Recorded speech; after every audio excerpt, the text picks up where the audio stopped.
Today I'm building a picture frame floating deck without digging any footers or pouring any concrete. And I'll show you some tips and tricks to get the perfect miters and spacing on your picture frame details. Now what I'm really going for in the end is a full-fledged bar deck plus a fire pit with some lighting, some seating, and maybe even an outdoor movie theater. But it's all gonna start with this deck as the foundation.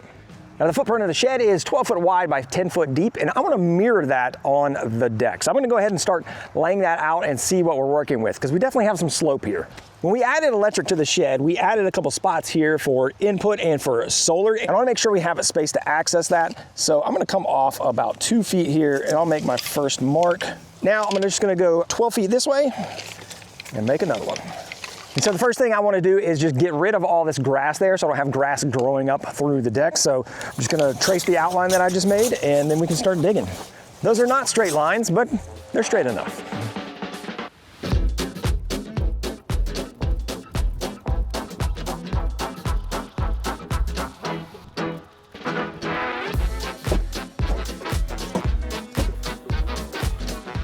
I'm not trying to save all of this, but I do want to save a few of these pieces in case I need to patch in around at the end, because we're going to be probably excavating a bit wider than the deck.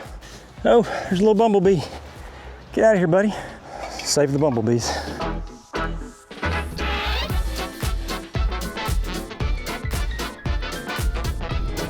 Woo, that's a good one right there. Looks like the divots I used to take when I was golfing. I've got the perimeter defined, and I've got some grass that I can use to patch things up later. And I'm gonna go ahead and move this out, then start removing this top layer of grass. And I've done a lot of digging in my days, and I think I'm gonna put away the shovel and bring on the tractor. This is how I'm digging now. Let's do this. Gotta be out of gear to start.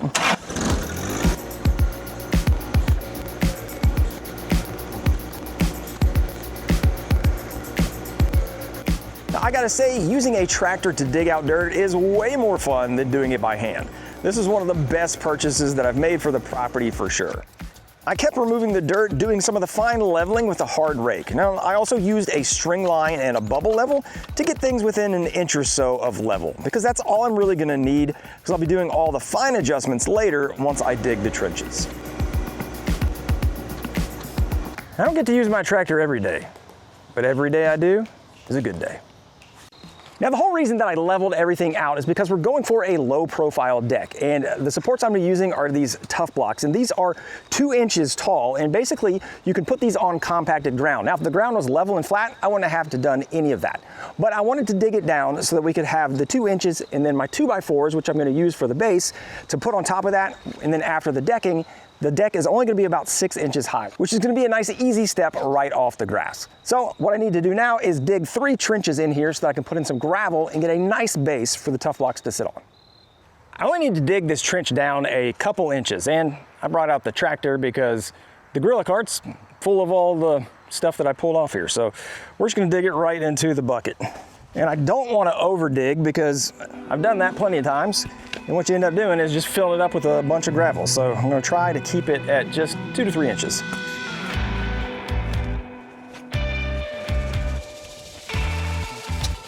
There's nothing special about digging these trenches. Just make sure that you won't have more than 5 feet between your supports. I did think about using the backhoe for these for a minute, but trying to dig a 2-inch deep flat bottom trench seems like a fool's errand with my backhoe skill set. All right, these trenches will work nicely, and it's plenty of room for the tough block here. Now I'm just gonna tamp this down, because you wanna make sure you have a solid base, and then put some weed fabric on top. Now before I put the gravel in, I want to put in some weed fabric, and basically this is just going to allow 2 things. One, obviously, hopefully we can stop any weeds from growing back and growing up through the deck, but also we want to line the trenches here so that the gravel just doesn't sink down into the dirt. Because if you don't do that and then you get rain, what will happen if it turns to mud, then the gravel can sink down, and then the mud will just basically eat up the gravel. So we'll go ahead and roll this out, tack it down, and then we can put in the gravel on top. The big thing to look out for when you're putting down this weed fabric is to make sure that it's hugging the bottom of the trench and it isn't pulled tight across it, leaving an air gap. So if you throw some stone in there on top of it to weight it down, that's gonna solve your issue. Although I still don't have a solution for bad dad jokes. Sorry. Rocking and rolling. That is actually perfect for exactly what I'm doing. I'm rocking and rolling. I still can't get over that. Rocking and rolling. This is what this should be called. What are you doing today? I'm rocking and rolling, bro. What are you doing today? Pigging and whistling or something, I don't know. I think that will do.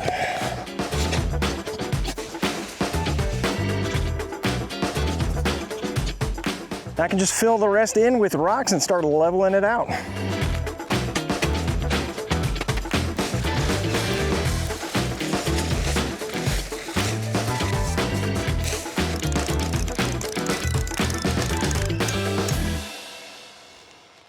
All right, so pretty much everything is a little high down here, low down there. So I'm gonna pull some of it down here and get everything nice and level, and then we can start testing it with the tough blocks. That looks good now. All right, with everything level, now we can start cutting up the wood for the base. And I've got these pressure treated 2x4s, and we're gonna basically be cutting these down, obviously a little bit shorter than 10 foot in the front, because we'll just have a front and back rim joist and all the joists going in between. Now we are gonna be doing a picture frame with the decking, which is gonna be really cool. So we'll add some extra blocking for that too. But I'll start off by getting these all cut to size, and then we'll start lining them up and making sure that our base is level. Right, I'm just working through some of this lumber because obviously, you know, some of it's better than others. So I'm gonna grab the straightest boards for the decking and take any of the other bent ones, and we can use that for the blocking.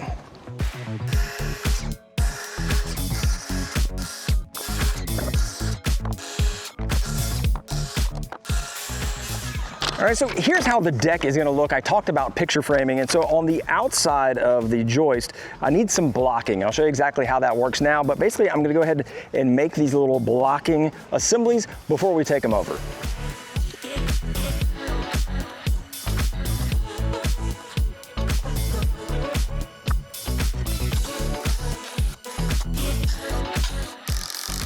The last thing I'm gonna do is do the layout on the front and the back boards. There should be like the front trim or fascia or whatever you wanna call it. And basically I'm just gonna lay out for all those studs so that when I get over there, we can line them up perfectly. And they're gonna be 16 inches on center. You can go 12 inches on center if you want it to be super tight and sturdy, but I think 16 is gonna be fine. And we're gonna have a lot of support off of the tough blocks. I also marked some at 5 inches off of the front because that's gonna help me again with the picture frame bracing, which you'll see a little bit later. All right, so we have our, I really should look up what these are called. Rim joists? They're not joists, I don't know. Either rim or ledger is what I'm going with. And I'm gonna lay them out because now I can use my layout here to position where the tough blocks are gonna go. So let me get my 24 inches off of the shed here. And that looks just about right. All right, so we are 16 inches on center, and my last one is only 14 inches off the edge. Reading some of the literature on tough block, that's kind of what they recommend, is 14 inches off the end to the center there. So I can line one up in each of these little areas right here. And that's gonna make it nice and easy. I'll come back this way and then we'll line them up. And I also went ahead and got some paver base that we can put under these just to do any light leveling that we need to, because the gravel is a little bit hard to level on. All right, so I have a whole box here that I can use to position these, and I did get these at Lowe's, and Lowe's is the sponsor of today's video.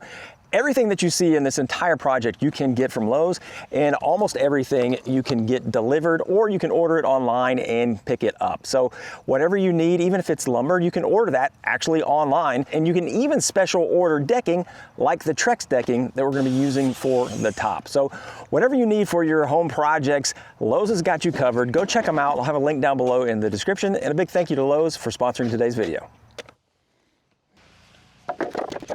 All right, one thing that you definitely want to do is crown up the boards, so that way it won't sag down. It's going to give it a little bit more resistance to sagging if it's bowed to the top.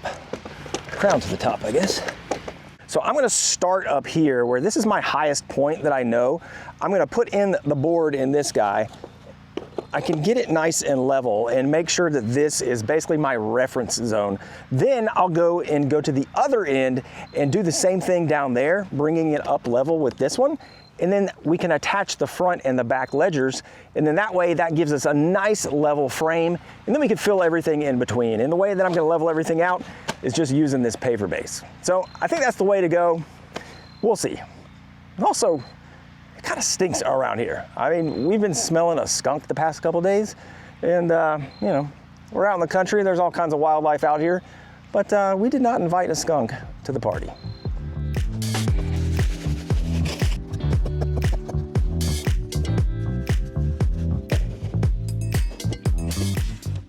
All right, that is exactly what we're looking for. There is just a little bit of wiggle under here, so I'm just gonna put a little bit of paver base right under here, and this back row should be perfect. We'll go to the other end and get the other one done on that side. All right, so here's the last board in the row. I'm gonna line that up with my deck right here. And I have the straightest board that I have. I can span in between these and see if we're out. And that, ladies and gentlemen, looks pretty darn good. I need to add just a hair over here. Then we'll know that this is reference, and then we can raise up the rest of these to match it. And then we should have our nice 4 corners all done, attach the front and the back, and fill in, and then it should just be easy from there. Famous last words, I know, but we'll see.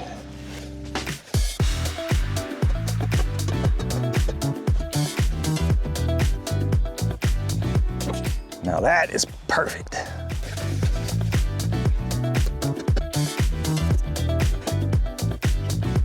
There we go. So this is the true test. Not exactly perfect, but very, very close. So I'm just gonna do a little bit of adjustment, then we can start attaching the fronts and the backs and just filling everything else in. All right, so on the front board, I'm gonna attach it here, and I'm actually just gonna shim it up first and attach it on the other end. And I'm basically just trying to shim it up so that we are level with the top here.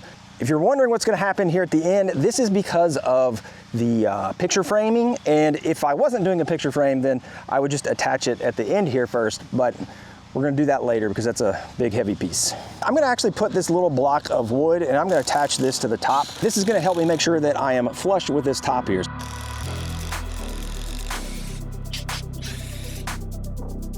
Note to self, do not get rogue roots in between your framing. All right, now the rest of this becomes a lot easier. Now all I've got to do is just kind of check my crowns and then make sure that I am level on both ends. And so I'm just going to shim the tough blocks up until I'm level on both ends, and then make sure I have solid contact in the middle, and then we can just zip them down.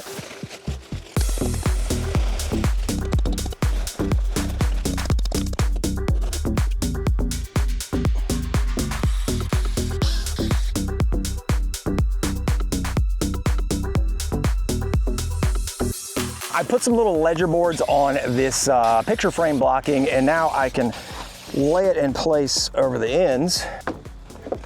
It's quite a bit out, isn't it? I was kind of worried about that. All right, had to give this one a little gentle persuasion to get in there. But now we can attach them, and we'll have a nice spot for our nailers for the picture frame.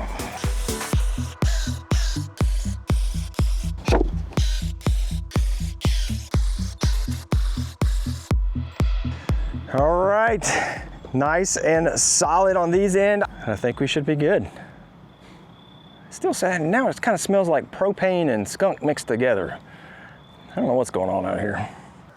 All right, well, the rain came in and it rained for like 4 days straight. And so the job site's now a little bit muddy, but I also realized a few things that I kind of messed up on. And that's mainly these little side braces here that are for the picture framing. And basically I didn't put any of the supports underneath that.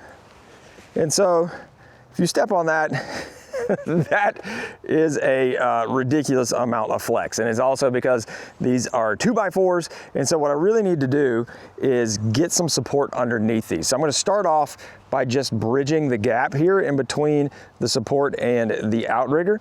But also I put this in upside down. So first of all, I'm gonna take it off, flip things around, and we're gonna see if we can shore this up, but I definitely should have had more support further out. All right, so I've got this thing disassembled, and what I wanna do is add an extra support actually right under this side, and it is just enough room to not stick out on this side. The problem is, if I try to do it in the trench here, if I line it up, then we're definitely off, and I need my joist to be right here. So basically, I can't put it in line with that trench. So what I'm gonna have to do is have it just off of the trench. I'm gonna undo this fabric and do a little bit more digging and make a little place for the supports. So don't be like me. Plan ahead properly and make sure you get support on your outer edges.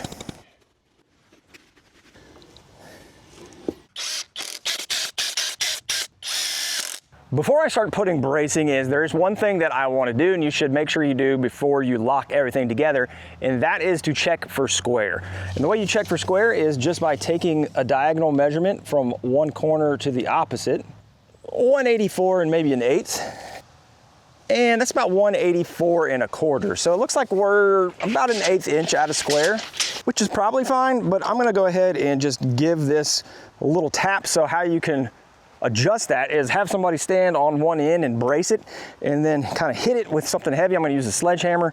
I'll put a little block of wood there so I don't blow up the corner, and we'll just give it a few taps and see if that brings it in. It shouldn't take much.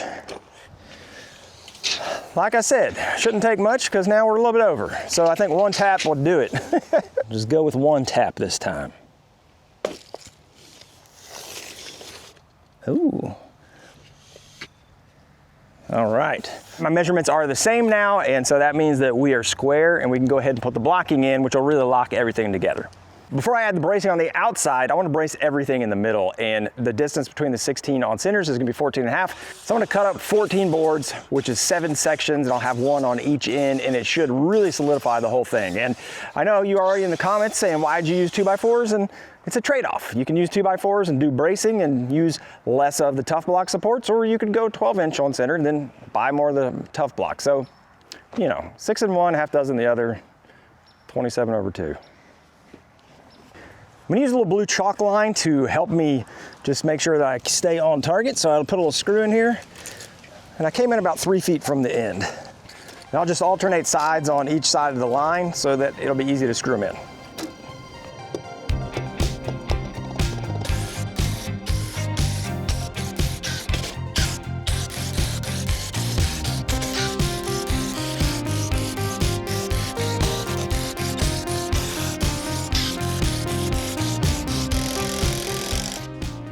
That'll do. I cut all my little spacers for the outside now, and the reason I did the inside first is because I know that all those gaps are supposed to be 14.5 inches with 16 inches on center. And now I can have one block right into the support. This thing is gonna be stout, even though it is 2x4. So if you don't like the idea of using 2x4, just add a whole bunch more blocking and make it more expensive than 2x6.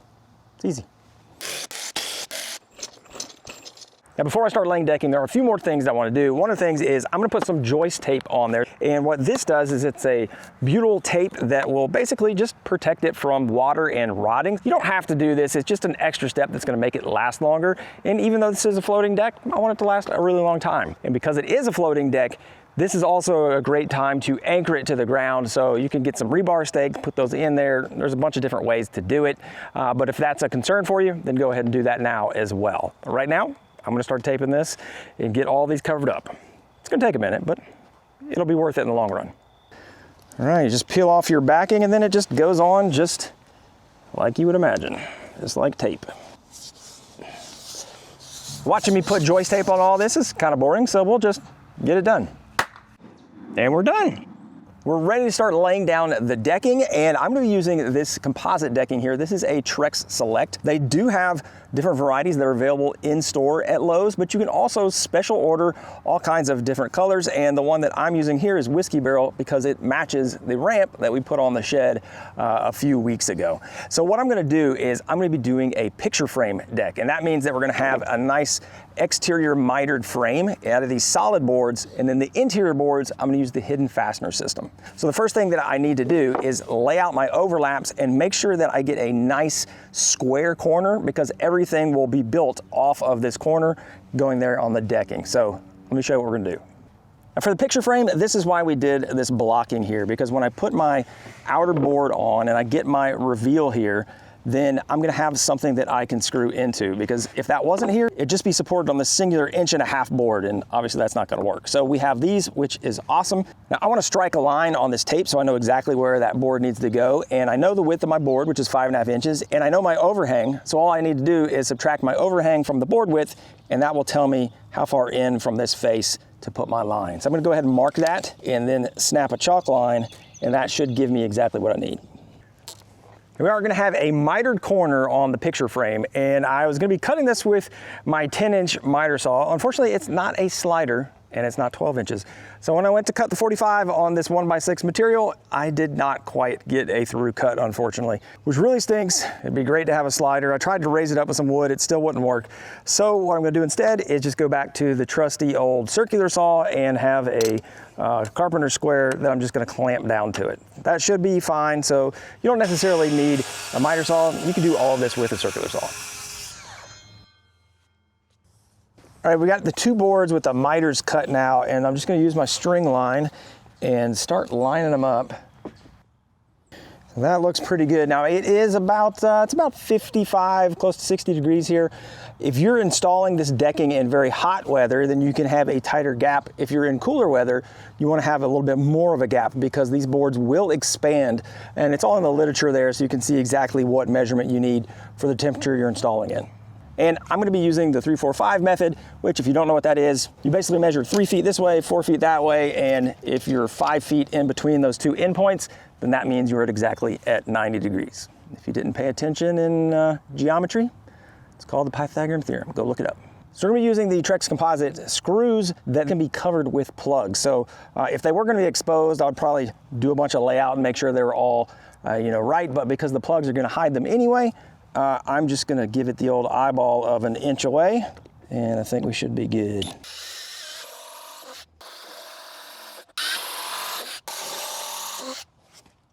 So these screws come with a little depth setter, and it has just a little compression collar on there, so it will stop driving them when it gets to the proper length. And then what you can do is cover these up with plugs. Now, I got some of these plugs, but unfortunately, I ordered the wrong ones. These are fascia plugs here. And because I special ordered them, I can't just go to the store to get other ones. So we've got some other ones on the way. So we're gonna have to fill these back in with the plugs later. Make sure that you're ordering the right plugs, and it's the deck plugs, not the fascia plugs for the deck boards.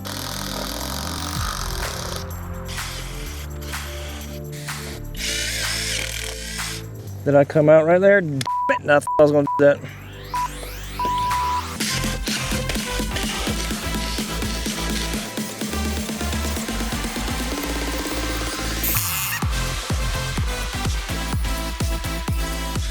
All right, now that we have our frame, we're ready to start installing the planks. And I did order these groove planks, and that is for the hidden fastener system. But as I was going through this and looking at it, I decided I don't want to use the hidden fasteners. I want to use just the screws, and I'm going to use plugs, because we had some screws left over from when we did the ramp on the shed, and I ordered the plugs up, and I think that's just going to be a nice look. And I like the idea of just screwing it down versus having to mess with the hidden fasteners.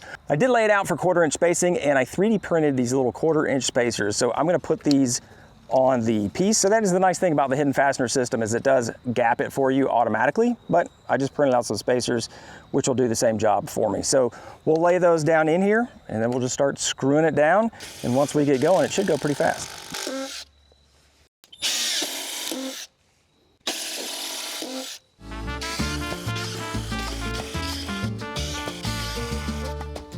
So I did leave these boards long here and went ahead and screwed them down, because as we do the picture frame, I'm gonna get all of them installed, and then we're gonna do a track saw and just make a cut down there so this backside line will be nice and straight. Because if you try to just cut them to perfect length, you're always gonna just be off a little bit and it'll probably show up. So a nice straight circular saw cut at the end is gonna look awesome.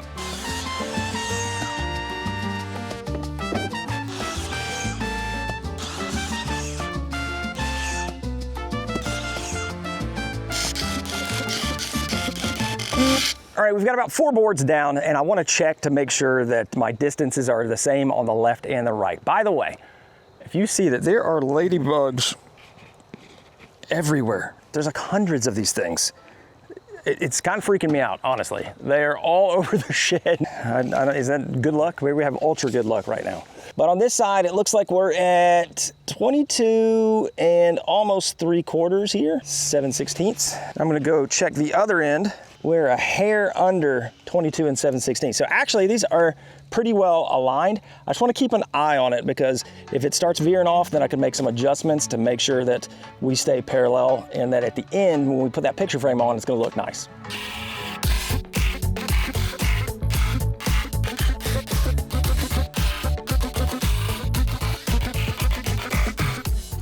And I think I have figured out the one major benefit of the hidden fastener system, and that is it only takes 1 screw per joist. Right now I'm screwing 2 screws in for every joist for every board. The hidden fastener system has 1 screw. I did the math, I'm gonna be screwing in over 460 screws, and 230 sounds a lot nicer than that by now. By the way, see the shop in the background. If you haven't checked out the second channel yet, Workshop Goals, we are now live.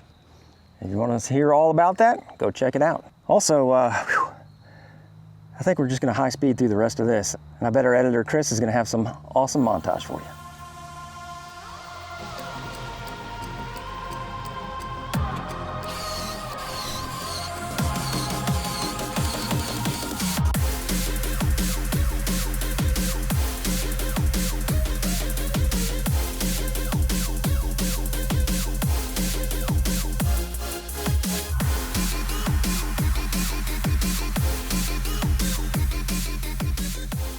All right, just put this board down. We're getting towards the end, but this is the first board that's actually had a big crook to it, I think is what the technical term would be. And basically it is flush on the ends, but it is quite a bit proud, like 3/8, almost a 1/2 inch in the middle. And so my foot's not gonna do the job pushing that together. So what I'm gonna do is get a clamp in the spreader position, and I'm just gonna do it just like that and tighten up that gap. 1 more and we should be good to go. All right, so the way that I'm gonna figure out where to make my straight line cut here is I'm gonna go ahead and measure the first board, and I'm gonna measure it all the way over to this inner corner here, which is 133 inches. I'm gonna back off a 1/4 of an inch for my reveal. So when I do the picture frame here, if I put it in tight there, then it should match up perfectly, and then I'll have that 1/4 inch gap. So I got 132 and 3/4 here. I'm just gonna mark it on the other end, snap a chalk line, and then we'll know where to cut. I am gonna use a track saw for this, and I think that is the best option if you have one. If you don't have one, you can use a straight edge and your circular saw. I'm also gonna set the cut of depth to just kiss the bottom of this. I'm not gonna try to go all the way through it because I don't wanna cut into my joist tape, because, you know, then it won't be waterproof anymore. Every night at dusk, we have some supervisors come out, and so these are the deer. Again, the deer are our friends. We're trying to still make amends for the ghost deer and all the butchering that has happened on this property. So here they are. They're just out here hanging out. Maybe we'll be using the deck later on.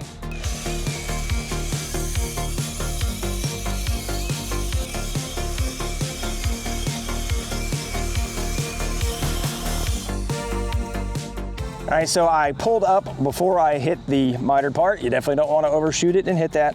So I did leave a little bit there. Plus, so these actually did cut through. Oh, wow. That was an absolutely perfect depth of cut. You look there, there's no cutting on that tape whatsoever, and the thinnest of skin right there at the bottom. Sometimes you get it right. Right at the outer picture frame, again, I'm using the solid composite here, and I went ahead and cut a 45 on here, and I cut it long so that I can figure out the angles. We're not gonna make this joint tight because we are in the fall right now, it's a little bit cool. So once we hit the summer and it's 90 degrees, 100 degrees, this stuff is gonna expand. So you wanna leave that expansion joint in between the miters as well. So that means we don't have to be perfect, which I like. I am gonna open this angle up just a little bit because we're a little tighter up here on the end than we are down here at the bottom. All right, so that's a good gap. Now I can cut the other end.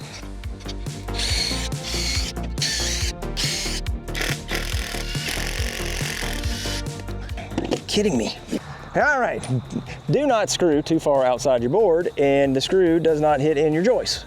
And I've done that multiple times. Apparently I don't learn from my mistakes. That's the beauty about plugs, is you can plug up your screw up.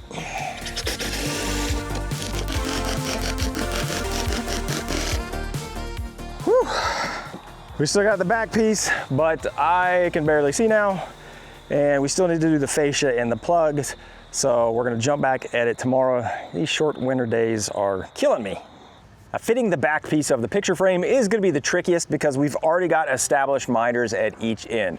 So the easiest way to do that is to get a scrap piece, and I have my spacers, and I went ahead and put this in place to see what the angle was, and then I cut it. This one actually was dead on 45. After I made sure that that angle was correct on this one, I went ahead and cut one end of my last board so I could lock in and be at that same angle.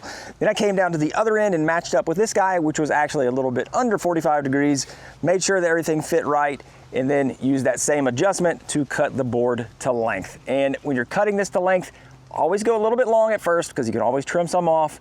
If you're too short and then your gaps are too big, then you got to use a new board. So just make sure you're going back and forth and checking your gaps before you start screwing anything down. By the way, I figured out what that smell was all about, and it was an entire ordeal, but stay tuned, I'll show you about that in just a little bit. Now for the fascia, I ripped down some 7-inch wide trim boards to fit our 2x4 frame. And to make them look really nice, I mitered the corners so that when they came together, it had a perfect seamless look. Now, I just attached them to the front of the deck with 1 1/4 inch deck screws, and I used those fascia plugs that we had to cover up the holes when I was done. Now, for the top of the deck, I did get in those plugs that were made for the top, and I installed those on the deck as well. And let me tell you, I was again questioning my life choices after installing 400 of these plugs and also running out of them, and we still need to get a few more. But after that ordeal, I put back the grass that I had saved from the excavation around the deck. I also brought in the modern Adirondack chairs that I've built and a little bench, and I put those around the deck, and we brought up a propane fire pit that I picked up at Lowe's, and this turned out exactly how I wanted it. This is a great start to our little hangout area, and I can't wait to spend some crisp fall nights out here. Oh, and about that skunk. If you want to see how I built the shed and added electricity to it, I got the video queued up for you right there. I'm Brad. Until next time, get out there and build something awesome.